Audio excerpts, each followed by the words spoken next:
Guys, welcome to our new vlog. तो आज हमारे घर पे है पड़न, जिसकी सेलिब्रेशंस की हम तैयारी कर रहे हैं। तो अभी तैयारी चल रही है और चलिए आपको पड़न दिखाते हैं।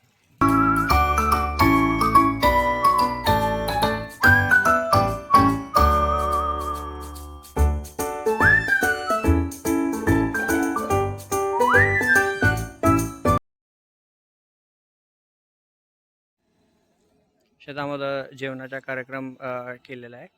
त्यासाठी मंडळी आलेली आहे। आता काही वेळा म्हणजे काही 12-1 वाजता जेवण चालू होईल आमच्या शेतामध्ये। आणि आमचं शेत आहे आमच्या तारसा मौदा रोडवर आष्टीमधून। त्या गावात राहतो आम्ही। त्या गावात आम्ही हर वर्षी एक वर्षी जेवण देतो।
सगळा सामान खतम झाला इथून आता काही नाही राहिलं। कारण पाणी येण्याची शक्यता होती म्हणून आमचं अर्ध जेवण खतम। अर्ध जेवण आता घरी होईल। बाकीचे देव वगैरे उचलून आता घरी घेऊन चाललोय। हे आमच्या 2 पोरी, छोटी आणि मोठी। आमच्या बाकी आणि वातावरण खूप मस्त झालेलं आहे। एकदम जबरदस्त। आता आम्ही घराकडे निघू।